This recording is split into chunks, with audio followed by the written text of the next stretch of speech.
Muito bem-vindos, meus amados irmãos. Que coisa boa é poder ver o rostinho de cada qual. Você não pode ver o rosto do seu irmão, nem eu também posso. Pelo menos um pouquinho, a metade está sendo visível. Mas dê um alô para o seu irmão, dizendo: bem-vindo aqui em nome de Jesus. Bem-vindo a essa casa em nome do Senhor Jesus. Deus continue abençoando, recebendo o nosso culto, a nossa adoração. Você trouxe a sua Bíblia? Nós queremos repetir uma declaração de fé a respeito deste livro. Se você o traz aí, uma perguntinha: você tem lido a Bíblia em sua casa? Eu me lembro de um menino, eu estava visitando a sua casa e perguntei para ele: filhinho, você já está lendo a Bíblia? Já estou, pastor, já estou no livro de Gênesis. Que maravilha, meu filho, já começou o livro de Gênesis? Não, pastor, é que eu li de Apocalipse para trás. Era mais esperto do que eu pensava. E você está em que livro da Bíblia? Queria dar uma sugestão para você. Quando chegar você em casa hoje, leia Isaías capítulo 42. Leia lá, quem é Deus? Leia lá para você ver coisa interessante, lindona. Faça o favor de ler, de 42 a 45. Você vai encontrar uma coisa extraordinária sobre quem é o Deus da Bíblia. Leia lá, por favor, tá bom? Vamos repetir a nossa declaração de fé? Como é que ela diz? Esta é a minha Bíblia e creio que ela é a palavra de Deus. Espera aí, você crê nisso, amado? Isso é vital. Continuemos. Creio que viverei pela fé, caminharei em esperança e praticarei o amor de Deus. Creio que viverei os propósitos de Deus em minha vida. Você acredita que Deus tem um propósito para você? É importantíssimo nós crermos nisto. Nós estamos no ano dos propósitos. Nosso lema deste ano é: creia em propósitos. Fale isso comigo: creia em propósitos. Mais uma vez? Creia em propósitos. Então, o teu propósito de abrir sua Bíblia agora, na carta que Paulo escreveu aos Gálatas, no capítulo 6. Leremos capítulo 6, versículos números 7 a 10. Carta de apóstolo Paulo aos Gálatas, capítulo 6, verso 7 ao verso número 10. Eu vou ler o verso número 7, vocês lerão o verso número 8, assim nós nos alteraremos em 2 versículos. Não erreis. Deus não se deixa escarnecer, porque tudo que o homem semear, isso também ceifará. Porque o que semeia na carne, da carne ceifará a corrupção. Mas o que semeia no Espírito, do Espírito ceifará a vida eterna. E não nos cansemos de fazer o bem, porque a seu tempo ceifaremos, se não houvermos desfalecido. Verso 10. Então, enquanto temos tempo, façamos o bem a todos, mas principalmente aos domésticos da fé. Que bênção, não é? Então falaremos hoje pela manhã sobre as leis da semeadura e da colheita espiritual. Fale isso comigo: leis da semeadura e da colheita espiritual. Queira sentar-se, por gentileza. Vocês já devem ter sido informados de que eu sou mineiro da roça. Pelo menos fui da roça, fui caipira. Nascido lá na zona da mata de Minas Gerais, onde, quando menino de 7 anos, ia até o curral, ver meus irmãos mais velhos do que eu, tirar o leite. E uma coisa impressionava a minha vida, que vez por outra morria um bezerrinho. A mamãe vaca ia parir seu filhote e algumas vezes nascia o bezerrinho morto.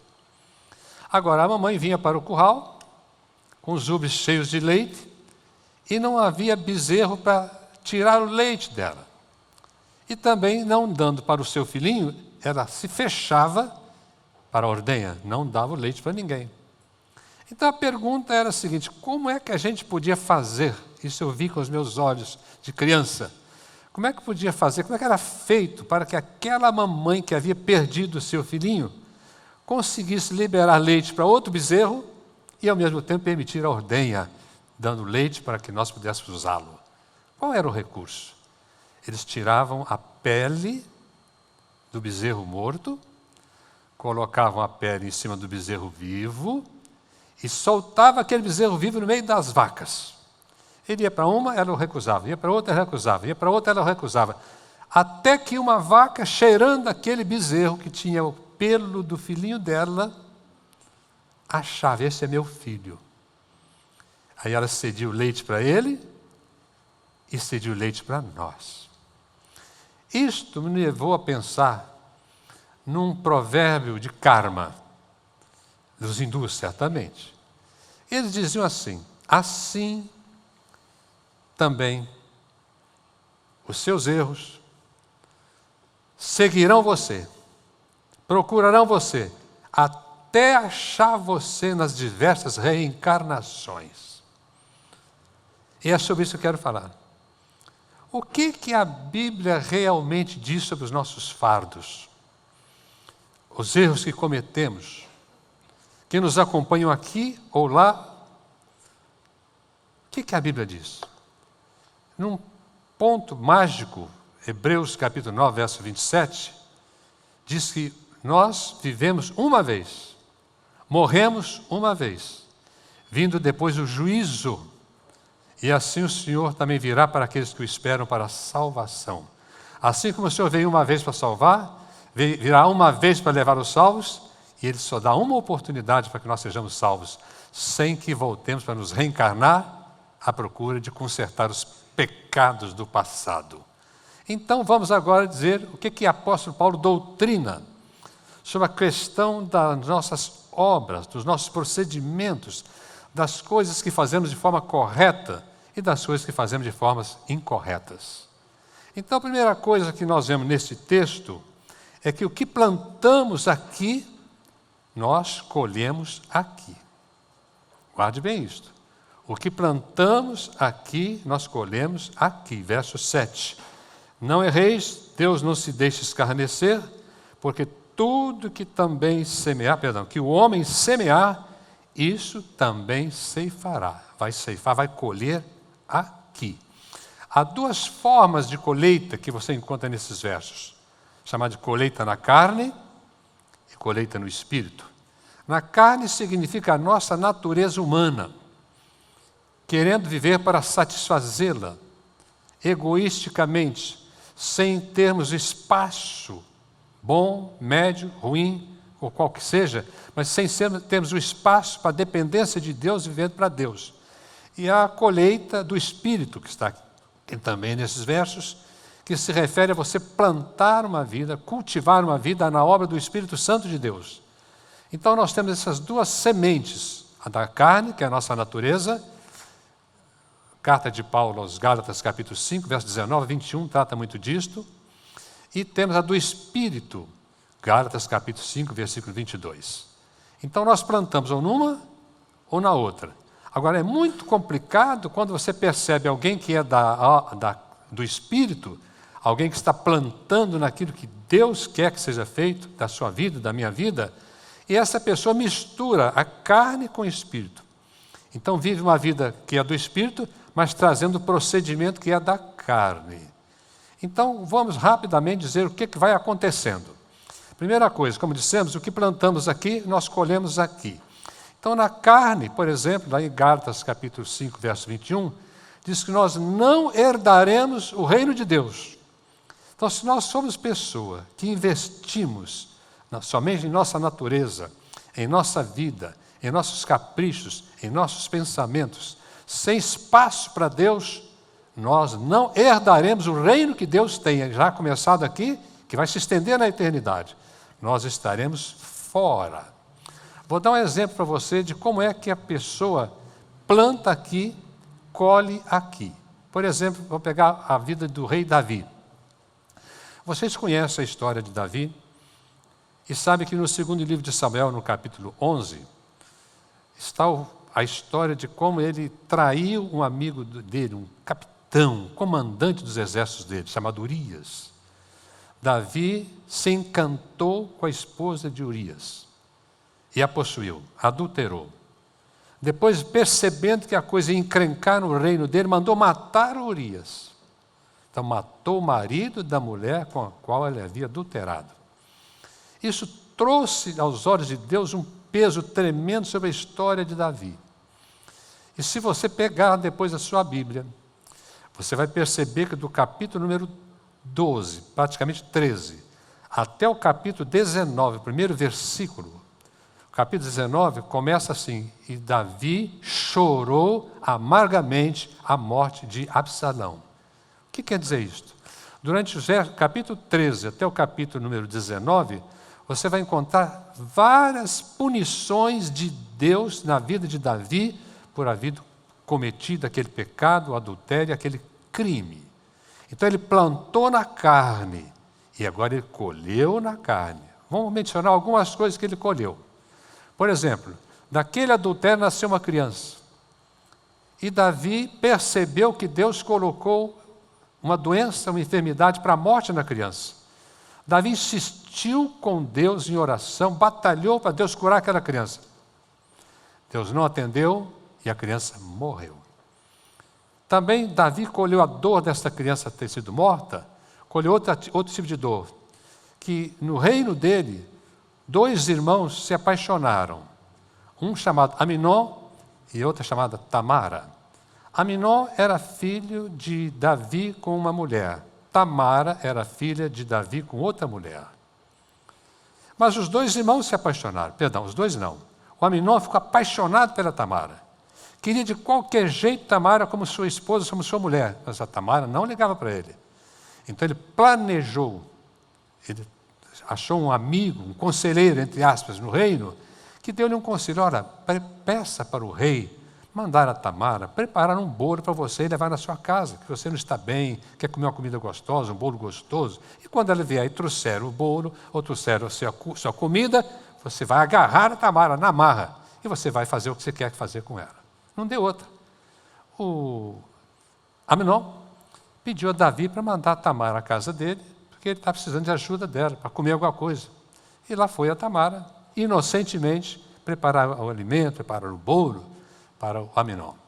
Quando ela chegou para entregá-lo, Aminon está acamado, mas não está doente. Ele a forçou sexualmente. Foi aquele desastre. Quando Absalão, que era o filho, desculpa a palavra, favorito de Davi, aí diz na Bíblia que não havia naquele reino nenhum homem alto, parecendo com um pastor ali, assim, tão bonitão. Não havia. Então não havia ninguém tão bonito quanto Absalão. E Absalão era irmão de Tamara. Ele planejou a morte de Aminon.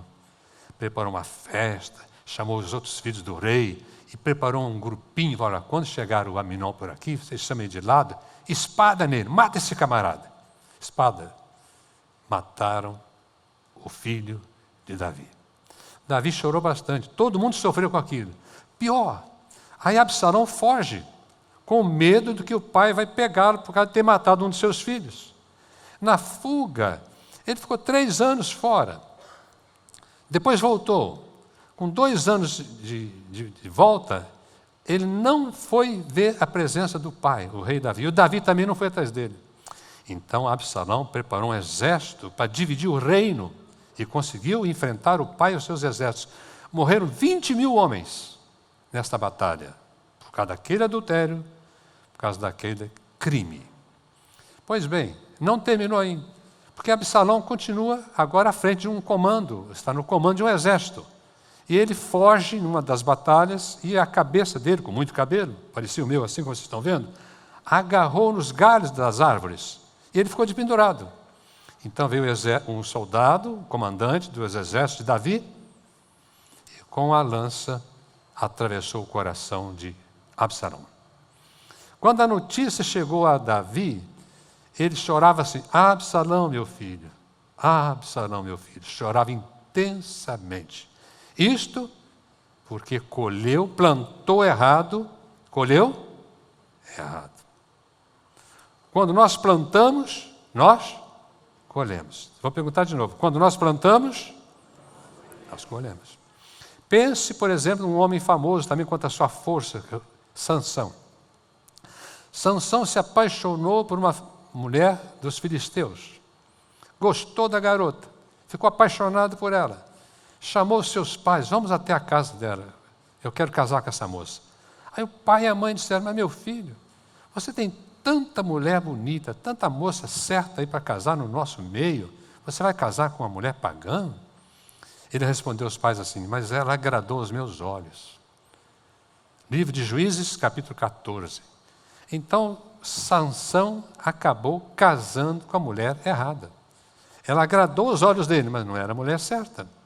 Resultado, em poucas palavras, os filisteus prepararam uma armadilha, Sansão caiu nessa armadilha, Sansão foi pego, Sansão perdeu seu caráter, Sansão se juntou a uma prostituta, essa prostituta levou a perder a sua força, porque o segredo da sua força estava no cabelo, ele revelou para ela, ele deitou, dormiu no colo dela, ela lhe cortou os cabelos, as tranças, e acabou quando o exército inimigo chegou, Sansão pensou que estivesse na sua força, ela já havia sido levada. Ele foi derrotado, vazaram-lhe os olhos, e ele foi moer como se fosse um burro nos engenhos da época. Sansão plantou, Sansão colheu. Sansão, o que nós plantamos aqui, nós colhemos aqui. Isso levanta para nós uma série de dificuldades. Mas a gente é crente, Davi era crente, ungido. Mas a gente é de Deus, Sansão era de Deus, ungido de Deus. A gente planta e colhe, é o que temos na Bíblia. Você planta vento, você colhe tempestade. Você planta ciúme, você colhe inveja. Você planta maldade, você não vai colher bondade, você colhe maldade. Você planta desrespeito, você colhe desrespeito. Há muitos cristãos que confundem a lei da colheita com salvação. São coisas diferentes. O que você planta, você colhe. E isso é o que nós temos na palavra de Deus. Então, conforme nós temos na situação de Davi, na situação de Sansão, serve para nós fazermos uma pergunta para cada um de nós aqui nesta manhã. Como é a nossa vida de plantadores da fé? O que é que nós estamos plantando? Às vezes a gente está levando a vida de qualquer forma, mesmo sendo cristãos, desacreditando que consequências virão depois dos nossos erros, dos nossos fracassos. Elas virão. Quem sabe hoje você mesmo está vivendo uma fase difícil, complicada, na sua saúde, nas suas finanças, na sua empresa, onde quer que seja. E você talvez ainda não tenha parado para pensar, gente, eu estou colhendo resultados das maldades que eu aprontei. Pode não ter sido, mas pode ter sido. É importante você repensar a sua vida nesta manhã, aqui ou em casa, onde você está me ouvindo agora, você repensar o que é que você é e o que é que você planta na qualidade cristão. E a segunda parte desta palavra, dessa lei de semeadura, ela diz da eternidade. Olha o verso 8, porque o que semeais na carne, da carne ceifará a corrupção. Mas o que semeia no Espírito, do Espírito ceifará a vida eterna. Está tratando agora desta vida de qualidade, a vida de Deus em você, que tem que estar aqui para ir para o além com aquela vida. Então, o que você planta aqui, você vai colher também na eternidade. Não é só aqui não, é lá. Se for na carne, se você estiver plantando na carne, satisfazendo só o seu eu, sem acertar a sua vida com Deus, com quem de necessidade, com quem de direito, você vai colher também lá do outro lado. Você vai colher consequências erradas. Por exemplo, em Mateus capítulo 25, Jesus disse que quando ele voltar, ele vai se separar uns dos outros como o pastor afasta bodes de ovelhas. Então você tem sempre que pensar, meu Deus, se for hoje, eu sou bode ou eu sou ovelha? Se for bode, Jesus diz, apartai-vos de mim, vós que praticais a iniquidade. Mas se você for ovelha, ele diz assim, vinde a mim, há um reino preparado para vós desde a fundação do mundo. Diga comigo sinceramente, eu prefiro ser ovelha, diga lá. Prefiro ser ovelha. Se você for bode, meu filho, você estará sendo separado. Em Gênesis, no capítulo 6, você lê a história do dilúvio. Você sabe que Noé e sua família trabalharam 120 anos construindo uma barca, uma embarcação extraordinariamente grande. Pois bem, durante 120 anos, todas as pessoas que ouviram falar daquela embarcação, todas as pessoas que viram Noé e a sua família trabalhando e anunciando que viria um dilúvio, todas as pessoas desacreditaram. Não havia chovido, ninguém sabia que era chuva, mas lá estava um homem de Deus, preparando-se para a chuva e anunciando que ela viria. A humanidade praticamente inteira não acreditou, mas veio o dilúvio. Noé e sua família puderam ser salvos, entrar no barco, na arca, com os animais que Deus havia preparado e orientado a fazê-lo. Mas a humanidade toda da época morreu afogada. Só que não acabou aí. Quando Jesus morreu na cruz do Calvário, você vai poder ler isso na carta do apóstolo Pedro, capítulo 3, verso 18 e verso 19. Em espírito ele foi ao universo onde estavam todas aquelas pessoas que morreram no tempo de Noé. Estão lá. Elas desapareceram. Desapareceram seus corpos, mas os seus espíritos estão lá, presos lá. E aqueles que haviam confiado em Deus, aqueles que tinham confiado na promessa de Deus, Jesus tirou dali e levou para o céu. Carta de Paulo aos Efésios, capítulo 4. Mas aqueles que não creram, que plantaram só na carne, que não plantaram no espírito, que não deram credibilidade a Noé, aqueles que não creram, estão lá. Não estavam, estão lá, aguardando o dia do juízo, carta de Judas. Portanto, meu irmão, o que acontece aqui, nós colhemos aqui, mas o que acontece aqui, nós colhemos lá. Repita isso comigo, o que plantamos aqui, colhemos aqui. Mas o que plantamos aqui, também colhemos do outro lado da vida. Está entendendo? Me diga amém, por favor. Mas você pode plantar para o lado de lá, planta aqui para o lado de lá, também no Espírito. A palavra de Deus nos diz que Deus amou o mundo de tal maneira que deu o seu Filho unigênito, complete comigo, para que todo aquele que nele crê não pereça, mas tenha vida eterna. Então, se você já tem no seu coração recebido Jesus, glória a Deus por causa disto. Só que há uma coisa que você não pode esquecer. Será que de fato eu tenho Jesus na minha vida? Na carta de Paulo escrita aos Efésios, capítulo 2, de 8 a 10, ele fala assim, olha, porque pela graça sois salvos. Repita comigo, porque pela graça, mediante a fé. Isto não vem de vós, é dom de Deus. Não vem das obras, para que ninguém se glorie, porque somos feitura sua, preparadas para as boas obras, as quais Deus preparou para que andássemos nelas. Quando você de fato é convertido, quando você tem Jesus na sua vida, quando o Espírito Santo habita em você, você necessariamente pratica boas obras. Vou repetir isso aqui. Porque há muito cristão zero. Essa vida sem um procedimento digno, sem boas obras, é uma interrogação. Porque a Bíblia sempre gera uma nova vida em nós, e essa nova vida vai praticar obras dignas. Sem que as obras apareçam, você vai perguntar, mas será que de fato eu sou convertido? Então é muito importante você pensar nisso nesta manhã. E não se iludir com a palavra graça. Porque muitas pessoas também somam, bem, a graça de Deus cobre tudo, eu vivo de qualquer maneira, contrariamente ao que está em Romanos capítulo 6, eu posso viver à vontade. Por quê? Porque a graça cobre.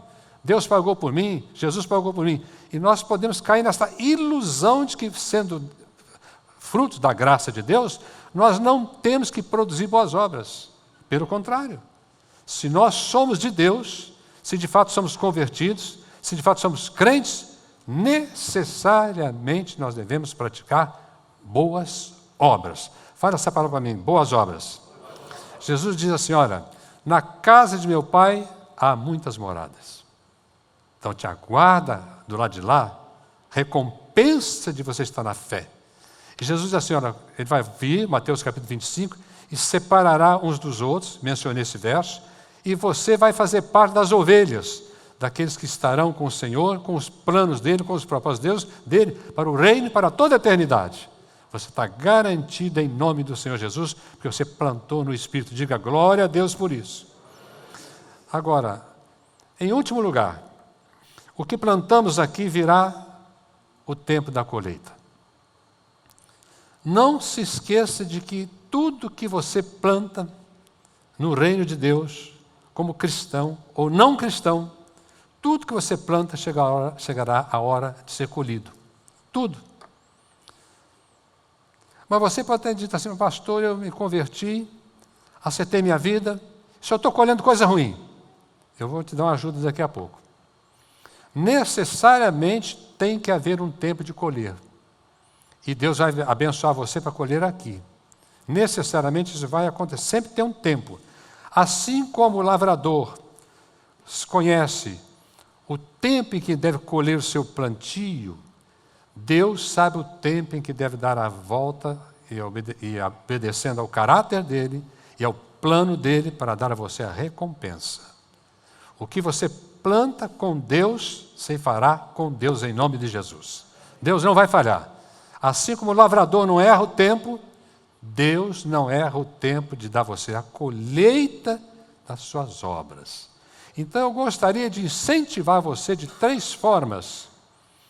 Como é que eu posso estar, de fato, incentivado a praticar essas boas obras? Se eu sou convertido, qual é a recompensa? Qual é o estímulo? O que exatamente existe que me comova, que me impulsione para ser um cristão que prove a mim mesmo e aos demais que eu sou um cristão através das boas obras? Que incentivo existe? Então eu quero separar para você 3 coisas nesta manhã sobre as obras. Primeiro, incentivo a fazer o bem.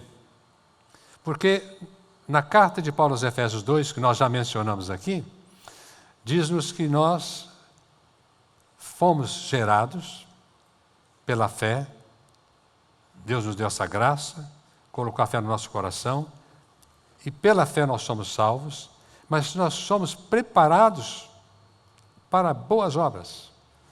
Então veja bem uma coisa: salvação é uma coisa, boas obras resultam na garantia de que você é salvo. Carta de Paulo aos Efésios, capítulo 2, verso 8 a 10, que eu quero ler para você ouvir. Pela graça sois salvos, por meio da fé, isso não vem de vós, é dom de Deus, não vem das obras para que ninguém se glorie, porque somos feitura sua em Cristo para boas obras. Se você de fato é cristão, o incentivo que eu dou a você nesta manhã, que a Bíblia dá a você, para que você pratique boas obras, em primeiro lugar, é porque elas vão revelar que você é salvo. Diga isso para mim: boas obras revelam que eu sou salvo. Está claro para vocês? Me diga amém, por favor. O segundo incentivo é o galardão. Porque em 2 Coríntios capítulo 5, versículo número 10, a palavra de Deus nos diz que todos nós, crentes, não é um não crente, não, é crente. Todos nós vamos comparecer um dia diante do tribunal de Cristo. Você vai dizer: mas pastor, eu sou crente, meus pecados foram levados na cruz por Jesus Cristo. É verdade. Mas Deus não vai deixar de lado para mostrar a você o que você fez com as suas obras. Todos nós, eu e você, todos nós vamos comparecer perante o Senhor num dia de julgamento, não para nos condenar ou para nos salvar, mas um dia para mostrar para nós o que é que nós fizemos como crentes. Que obras nós praticamos. O que é que revela que de fato nós fomos considerados filhos de Deus. E há uma coisa que eu quero dizer para você, muito interessante, que se encontra na carta de Paulo aos Coríntios, primeira carta, capítulo 3.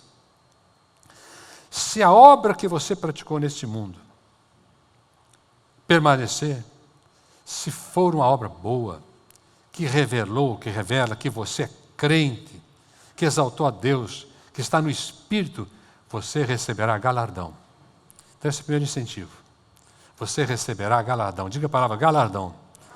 E há muito crente que nos preocupa com galardão, porque não está se lembrando de que ele vai aparecer perante o tribunal de Cristo para avaliar suas obras. Já parou para pensar nisso? Eu estar diante do Senhor Jesus, no final do mundo, dos tempos, para Ele mostrar para mim o que eu fiz com a fé que eu recebi. Você disse assim: meu filho, você foi bem. Você fez das suas forças. Você semeou no Espírito. Você frequentou uma igreja. Você contribuiu. Você orou. Você perdoou. Você testemunhou. Você acertou na sua família. Você acertou na sua igreja. Você andou como luz nesse mundo. Você foi como sal na terra. Bem-vindo a um galardão especial separado para você e para mim, em nome de Jesus. Diga amém. Deus tem algo maior, melhor e bonito como galardão aguardando a nossa vida. Não podemos nos esquecer disto. Mas existe outro lado. E se as suas obras forem reprovadas? E se você for daquele crente relapso, que diz a carta de Paulo aos Coríntios, capítulo 3, primeira carta, como palha, será queimado. Agora, será queimado a obra, não você. Na misericórdia de Deus você entra para o reino dele, porque você entregou a vida dele a ele um dia. Mas as suas obras serão detonadas, porque não valeram nada. Agora, não é tão simples assim. Vou dar um exemplo para você para terminar. Olha aqui. Você conhece a história de Esaú e Jacó. Quando Esaú chegou com as obras dele para o pai, que estava cego, praticamente, o pai falou assim: meu filho, mas o seu irmão já levou todas as bênçãos. Esaú falou: oh, graças a Deus, que maravilha que o meu irmão Jacó já fez tudo de bom para o senhor. Não. Chorou amargamente. Gritou de chorar. E ainda perguntou ao pai assim: pai, mas o senhor não guardou nenhuma bênção para mim? Você sabe que o pai, na misericórdia dele, abraçou o filho, certamente, e disse: você continua sendo meu filho. Mas passou por um fogo de dor, de decepção, de tristeza inimagináveis.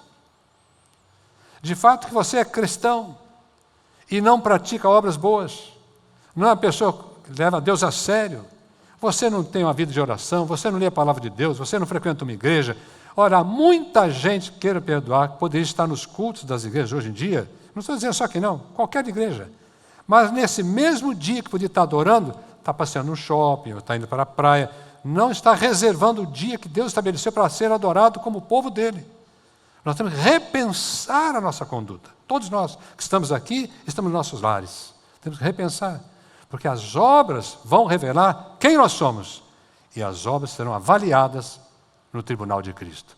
E se a nossa obra for palha, queimável, obra que não identifica, que não presencie Deus na nossa história, nós vamos sentir uma derrota poderosa, como se queima palha no fogo, como chorou amargamente Esaú, quando percebeu que as bênçãos dele não podiam ser dadas. Que Deus prepare você, abençoe sua vida, fortaleça sua vida, para que você creia que há um plantio e há uma colheita no mundo espiritual. Quero terminar chamando a você a atenção para uma coisa. Abra a sua Bíblia, se você puder fazê-lo, no segundo livro de Crônicas, no capítulo 33. Eu quero somente mencionar para você uma coisa. Segundo livro de Crônicas 33. Aqui tem a história de Manassés. Se você encontrou, muito bem. Se não, pode só olhar para mim que eu não vou ler, eu vou mencionar. Está aqui, ó, segundo Crônicas 33. Nenhum rei de Israel fez tanta coisa errada quanto Manassés. Ele levou o povo a adorar ídolos, ele procurou feiticeiros, médiuns, espiritualistas, ele sacrificou filhos a deuses pagãos. E diz um dos versos, por exemplo, em verso número 9, Manassés tanto fez errar Judá e os moradores de Jerusalém, que fizeram pior do que as nações que o Senhor tinha destruído diante dos filhos de Israel. Então, até os pagãos davam de 10-0 na vida de Manassés.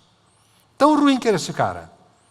Agora veja uma coisa, plantou errado, colheu. Do versículo número 11 em diante, você vai perceber que Deus enviou a Síria para punir Manassés.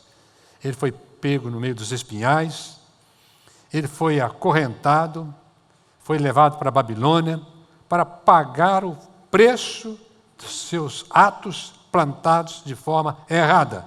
Ele colheu. Agora, há uma coisa que eu quero chamar a sua atenção, presta atenção nisso.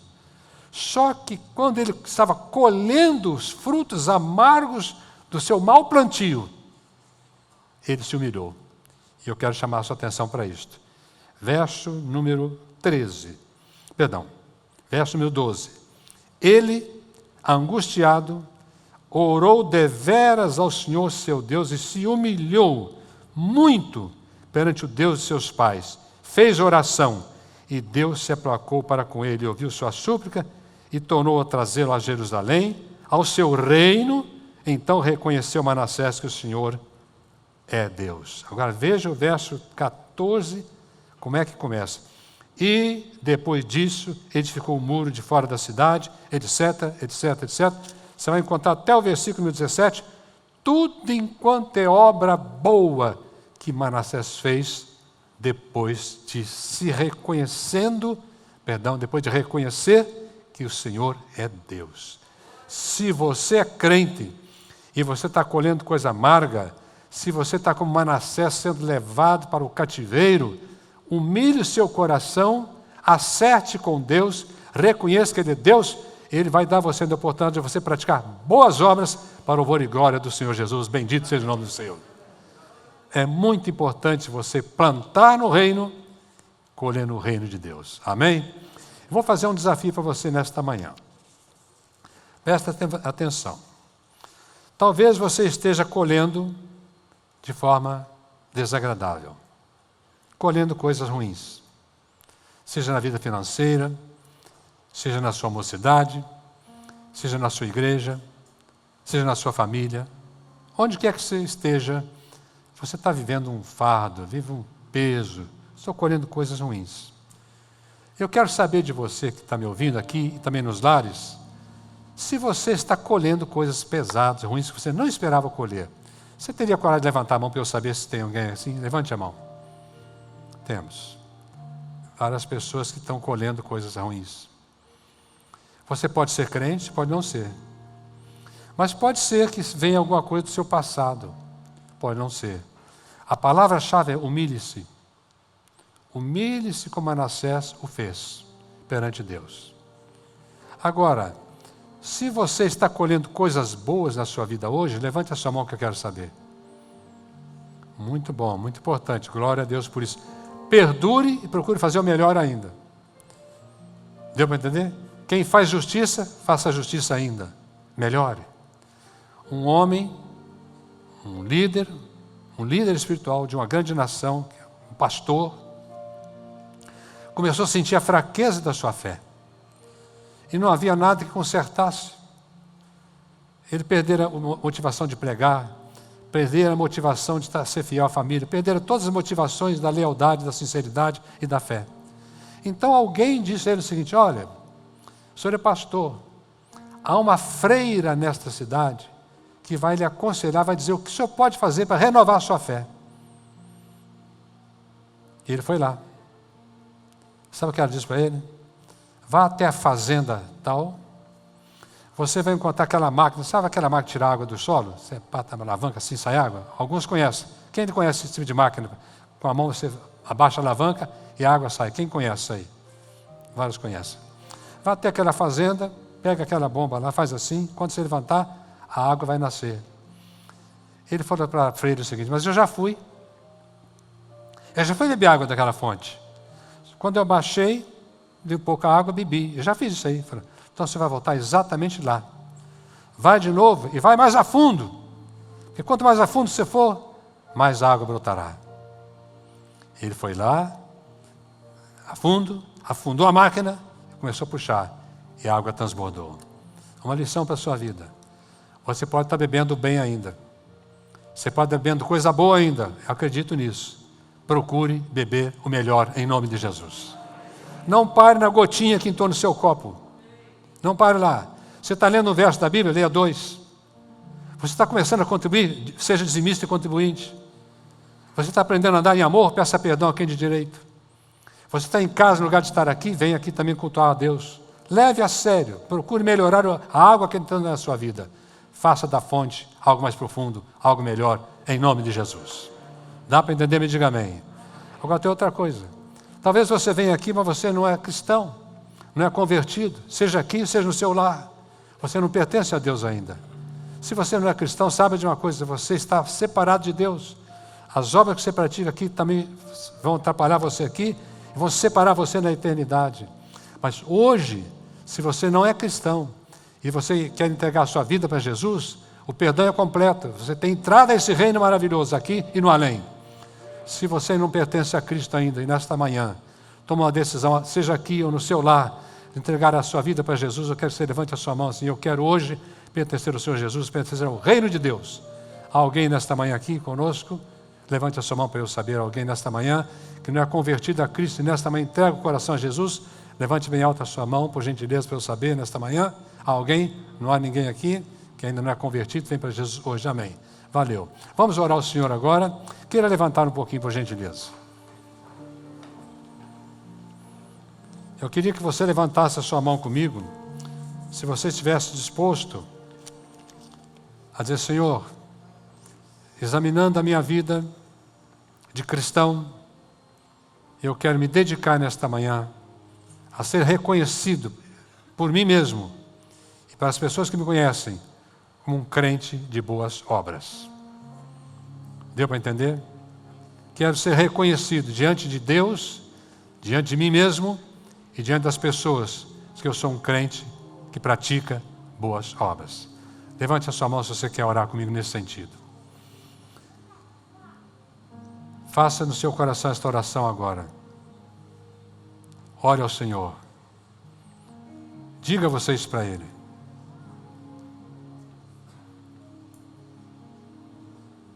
Senhor, nosso Deus e Pai, começando aqui deste altar até a última cadeira, nós nos colocamos perante o Senhor agora em nome de Jesus. E pedimos ao Senhor, Pai eterno, ajuda-me, ajuda-nos a sermos esses cristãos que podem provar com as boas obras que são nascidos de novo, que são salvos, que pertencem ao Senhor. Ajuda-nos, Pai. Não nos deixes entrar com a desculpa da pandemia. Tira de nós essa desculpa. Ajuda-nos, Pai, a revigorar nossa fé nesta manhã, a beber águas mais profundas, a fazermos o melhor do que estamos fazendo, Pai. Oh, meu Deus eterno, nós queremos estar firmados nas leis da semeadura e da colheita espiritual. Nós assim nos rededicamos ao Senhor, em nome do Senhor Jesus. Amém? Digo amém bem alto para eu ouvir, amém? Deus te abençoe, boas obras em nome de Jesus.